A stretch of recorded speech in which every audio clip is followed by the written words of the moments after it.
Hello everyone, देखिए अब exercise 4.4 start करेंगे। देखो इसके क्वेश्चन नंबर फर्स्ट में क्या कहता है find the nature of the roots of the following quadratic equation. पहले तो आपको नेचर बताना है कि रूट्स हैं भी या नहीं है। जैसे हमें पता है डिस्क्रिमिनेंट मेथड से, याद है आपको, d greater than zero, d less than zero, d equal to zero, d क्या बी स्क्वायर माइनस 4ac।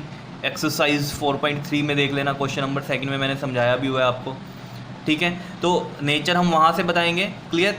अगर वो कह रहा है if the real roots exist, अगर रियल रूट एग्जिस्ट करेंगे तो रूट्स फिर निकालने भी पड़ेंगे आपको, फाइंड देम कह रहा है। तो तीन पार्ट हैं इसके, तो वन बाय वन सोल्व करेंगे। देखो सबसे पहले मैं आपको बताता हूँ, आपको पता है डिस्क्रिमिनेंट मेथड में डी जो होता है आपके पास, अगर ग्रेटर देन ज़ीरो हो जाए तब क्या होता है बताओ, टू डिस्टिंक्ट रियल रूट्स होते हैं आपके पास, समझ रहे हो। टू ही क्यों होते हैं, क्योंकि देखो क्वाड्रेटिक है, क्वाड्रेटिक में डिग्री देख लो कितनी है, 2 है, और तो हमारे पास रूट्स भी कितने होंगे, 2 ही होंगे, क्लियर। अगर d लेस देन ज़ीरो हो जाए, अगर d लेस देन ज़ीरो हो जाए तो नो रियल रूट्स, कोई रूट एग्जिस्ट करेंगे ही नहीं। अगर d जो है हमारे पास इक्वल टू ज़ीरो हो जाए, अगर इक्वल टू ज़ीरो हो जाए तो क्या होगा, 2 इक्वल रियल रूट्स आएंगे हमारे पास। समझ रहे हो, इतनी बात देख लेंगे अभी किस तरीके से, ठीक है। इस तरह का आपने पहले किया भी है वैसे क्वेश्चन, ठीक है। समझ रहे हो कहानी, ये तो हो गई नेचर। तो अगर नेचर में रियल रूट एग्जिस्ट करते हैं, मतलब अगर d ग्रेटर देन ज़ीरो आ जाए या d इक्वल टू ज़ीरो हो जाए तो फिर तो आपको निकालने पड़ेंगे। और अगर d लेस देन ज़ीरो हो जाए तो वो मतलब क्या है, उसमें रूट्स एग्जिस्ट ही नहीं करते। क्या इतनी बात क्लियर है या नहीं बताओ, ठीक है। और d है क्या यहाँ पर आपके पास, d की जो वैल्यू होती है वो कितनी होती है, बी स्क्वायर माइनस 4ac। और याद है क्वाड्रेटिक फॉर्मूला आपको, रूट्स निकालने के लिए क्या होता है, माइनस का b plus minus under root में ये d होता है, या इसकी वैल्यू रख दो B square minus 4ac upon में 2a, ये होता है फॉर्मूला। समझ रहे हो, ये कहानी समझ में आ गई, ठीक। तो ये चीज़ आपको पता होनी चाहिए, क्लियर। अब देखो इसका फर्स्ट पार्ट देखते हैं क्या है, 2x square minus 3x plus 5 equal to 0। तो सबसे पहले इसमें देखो ए बी सी की वैल्यू देखो, यहाँ पर ये क्या हो गई आपके पास, a कितना है 2, b कितना है यहाँ पर माइनस का 3 है, और c कितना है 5 है। क्या इतनी बात क्लियर हो रही है, समझ में आ रही होगी कैसे लिखा है ये हमने, ठीक है। तो d निकाल दो जरा। अब d देखो कैसे निकलेगा आपके पास, B square minus 4ac, B square minus 4ac। तो b कितना है हमारे पास यहाँ -3, यानी कि -3 का स्क्वायर माइनस 4a कितना है 2, और c कितना है 5। देखो -3 इंटू -3, क्योंकि स्क्वायर है, माइनस माइनस प्लस हो गया, और 3 3 था 9, तो ये आ गया आपके पास 9 माइनस 4 2 ज़ा 8, 8 5 ज़ा 40, and plus minus minus sign which is greater, तो माइनस का साइन आएगा, और 40 में से 9 माइनस करो तो 31 आएगा। समझ रहे हो। तो यहाँ पर जो d है अब आपके पास, ये क्या आया है देखो, -31 है। तो ये जो d जो आया है ये क्या है हमारे पास, जीरो से बड़ा है या छोटा है बताओ ज़रा। जो d की वैल्यू है लेस देन ज़ीरो है, समझ रहे हो, लेस देन ज़ीरो आई है वैल्यू, जो ये 31 है ये क्या है, ज़ीरो से लेस है, क्योंकि माइनस में है। तो लेस देन ज़ीरो में क्या होता है, नो रियल रूट्स। तो नेचर हमें बता दी इसकी, क्या लिखेंगे, real roots do not exist इसके अंदर। समझ रहे हो, ये हम लिख देंगे यहाँ पर। क्या इतनी बात क्लियर है या नहीं है बताओ। रियल रूट्स इसमें क्या करेंगे, एग्जिस्ट ही नहीं करेंगे। क्लियर है, समझ में आ रही हैं चीज़ें, ठीक है। तो यहाँ से आपको ये चीज़ें पता चल जानी चाहिए, क्लियर। अगर यहाँ पर ग्रेटर देन ज़ीरो होता या इक्वल टू ज़ीरो होता, फिर हमें ये वाला फॉर्मूला लगाकर रूट्स भी निकालने पड़ते। लेकिन उसने क्या बोला था आपको, अगर रियल रूट्स हैं तो निकाल लो। तो ऑब्वियस सी बात है, होंगे तभी निकलेंगे ना। अब यहाँ तो है ही नहीं है, हमें पता है लेस देन ज़ीरो है तो कोई रियल रूट नहीं होते, तो लिख दिया हमने real roots do not exist, clear.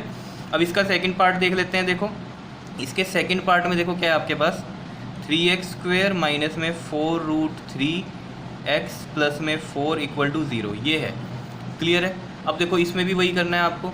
a की वैल्यू कितनी है इसमें 3 है, b की वैल्यू कितनी हो गई, माइनस का 4√3 हो गई, और c की वैल्यू हो गई 4।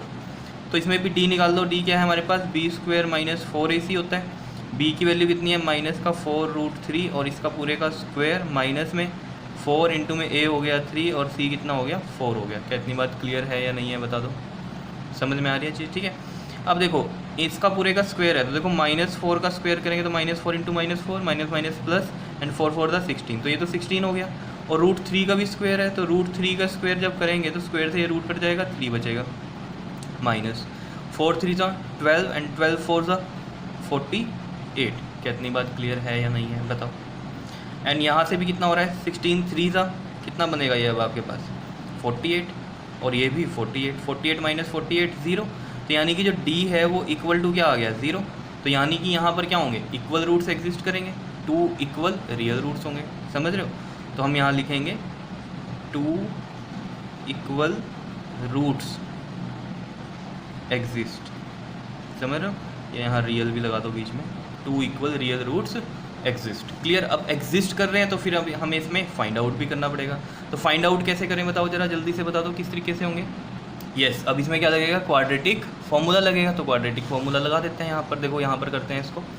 देखो हमारे पास जो फॉर्मूला होता है वो होता है एक्स इक्वल टू में माइनस का b plus minus under root में बी स्क्वायर माइनस 4ac, यानी कि ये डी की वैल्यू होती है अपॉन में 2a। अब देखो ज़रा, माइनस और b की वैल्यू देखो यहाँ पर नीचे आपको पता चल जाएगी। माइनस का 4√3 है तो माइनस का 4√3 यहाँ पर रखेंगे, प्लस माइनस, और देखो बी स्क्वायर माइनस 4ac की वैल्यू कितनी आई थी आपके पास, 0 आई थी। यहाँ से देखो ज़रा 0 आई थी। ठीक है, तो अगर ये 0 है वैल्यू तो यहाँ भी अंडर रूट में ये 0 और ये 0 ही होता है। ठीक है, और नीचे क्या आएगा 2 इंटू में a कितना है हमारे पास 3 है। ठीक है, अब देखो यहाँ से माइनस माइनस प्लस हो गया तो ये आ गया 4√3 और ये तो 0 ही हो गया, एंड ये आ गया 2 3 ज़ा 6। अब अगर इसको सॉल्व करें देखो 2 2 ज़ा 4 एंड 2 3 ज़ा 6, तो ये आ गया 2/3√3। ये भी इसका आंसर हो सकता है आपके पास। ठीक है, इसको हम 2 टाइम्स लिख देंगे क्योंकि रूट्स तो 2 होते हैं अगर क्वाड्रेटिक है। ठीक है, तो यहाँ से हमें पता चल गया था कि d की वैल्यू जो थी बी स्क्वायर माइनस 4ac यानी कि 0 था, तो 2 इक्वल रूट्स आने थे हमारे पास। तो ये भी हम 2 बार लिख सकते हैं। लेकिन अगर आप पीछे आंसर मैच करोगे तो उसमें किस तरीके से होगा, देखो ये x आ गया। ठीक है, अब देखो इसमें मैं इसको ऐसे भी तो लिख सकता हूँ, 2√3 ऊपर है और 3 को देखो क्या मैं √3 इंटू √3 लिख सकता हूँ, बताओ।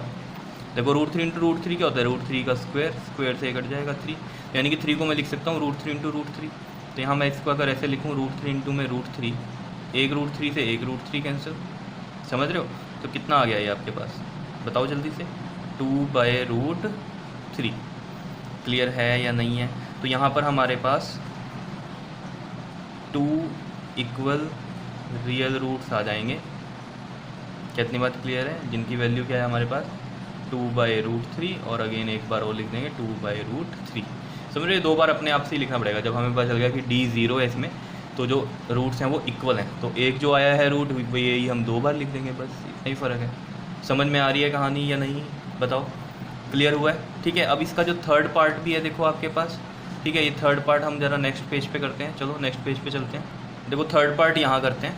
देखो इसमें भी सबसे पहले तो d फाइंड आउट करते हैं। ठीक है ना, क्योंकि नेचर पता चलना चाहिए। अगर वहाँ से पता चला कि रियल रूट एग्जिस्ट करेंगे तब आगे फाइंड आउट होंगे वो। तो देखो d की वैल्यू जो होती है आपके पास क्या होती है, बी स्क्वायर माइनस 4ac, और यहाँ से a की वैल्यू कितनी है आपके पास 2 है, और b की वैल्यू कितनी है माइनस का 6, और c की वैल्यू हो गई 3। तो b कितना हो गया माइनस का 6, इसका स्क्वायर माइनस का 4, और a है 2 और c है 3। -6 का स्क्वायर -6 इंटू में -6 माइनस माइनस प्लस, और 6 6 ज़ा 36, यही बनेगा।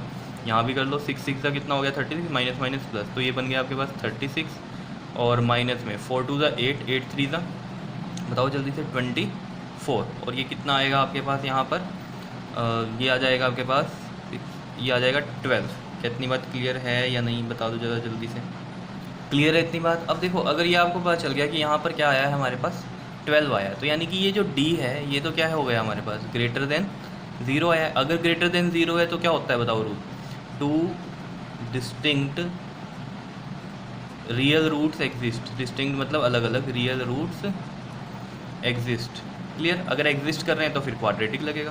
क्वाड्रेटिक क्या फॉर्मूला होता है, माइनस का b plus minus under root में बी स्क्वायर माइनस 4ac, यानी कि ये d है अपॉन में 2a। वैल्यू रख देते हैं माइनस b, तो माइनस और b कितना है हमारे पास, माइनस का 6 है प्लस माइनस, और ये जो आया है आपके पास बी स्क्वायर माइनस 4ac ये 12 है, तो यहाँ 12 डायरेक्ट लिख देते हैं।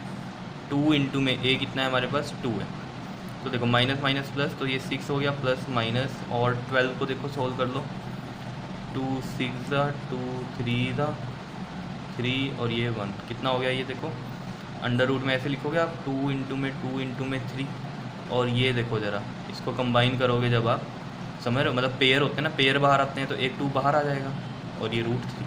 समझ रहे हो? एक्चुअली में होता क्या है ये, अगर आप देखें तो 2 का स्क्वायर हो गया, यहाँ स्क्वायर से रूट कट गया तो 2 सिंगल बाहर आ गया। नहीं तो हमें पता है ये हम शुरू से करते आए हैं, जब से आपने स्क्वायर रूट वगैरह समझे हैं तब से आपको पता है ये पेयर में क्या होते हैं, बाहर चलते हैं। क्लियर, क्यूब रूट में 3 चलते हैं और स्क्वायर रूट में 2 के पेयर चलते हैं बाहर। समझ रहे हो इतनी बात? अगर यहाँ 3 इंटू एक और 3 होता तो एक 3 बाहर आ जाता, तो 2 तो था ही बाहर और फिर एक 3 बाहर पे आता तो 6 आंसर आ जाता। समझ रहे हो? लेकिन यहाँ सिंगल 3 है तो रूट में 3 रहेगा, तो ये हम लिख सकते हैं इस तरीके से 2√3 अपॉन में 4। क्या इतनी बात क्लियर है या नहीं है, बताओ ज़रा। ठीक है, अब देखो इसको हम इस तरीके से भी लिख सकते हैं। देखो यहाँ पर 6, यहाँ से कॉमन लो ज़रा, अगर हम लें इसमें, देखो 6 प्लस में 2√3/4 ऐसे लिख दूँ, और एक लिख दूँ 6 माइनस 2√3/4। यहाँ से कॉमन लो ज़रा, कॉमन लेंगे तो देखो क्या आएगा, 2 कॉमन ले दो, 2 कॉमन लेंगे 2 3 द 6 प्लस में √3 और ये रहा 4 और ये 2 2 द 4।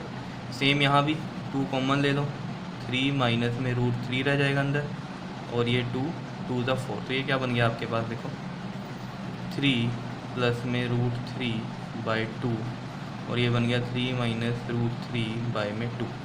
कितनी बात क्लियर है? तो ये आ गए आपके पास रूट्स यहाँ पर।